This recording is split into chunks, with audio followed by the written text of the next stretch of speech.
I love being queer because I just think that since I have like come more into that part of my identity, I have just felt like a more confident person. And like I'm showing up as myself for the people that I care about in a more authentic, real way. And I just feel like it has allowed me to just expand my thinking and be more open minded. And I also love that there's a community when you think about like what I love about being queer is that there's like a place to land wherever you are, if that makes sense, with the people that you surround yourself with. I've worked with therapists probably since I was around 18, which is like a huge indication of like the privilege that I hold and being able to access that care.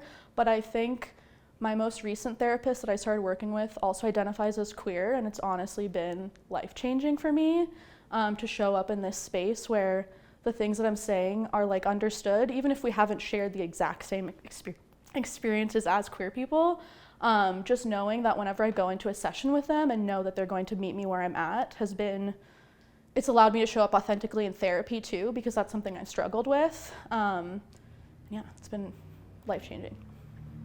I think something that's great about You Flourish is that not only does it have a directory of affirming providers, there's also wellness resources and other like peer support community pieces to it. And I think there's not really something like that now where all of that is in one place. And it can be really difficult to do research and a huge burden for people to look for providers for themselves, to find resources that were made for them by people who identify with similar identities that they do.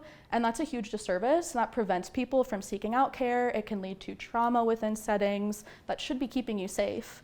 And so I think that You Flourish is like a critical tool for people who have had to take on so much of the legwork to like educate their providers or educate their family members who might be really well intentioned, but just don't fully understand it. And that is really tiring. It's really exhausting. And so I'm hoping that You Flourish can remove some of that burden and just utter exhaustion for having to explain who we are as people, and like why we need help, and why we deserve it. And so that's what excites me.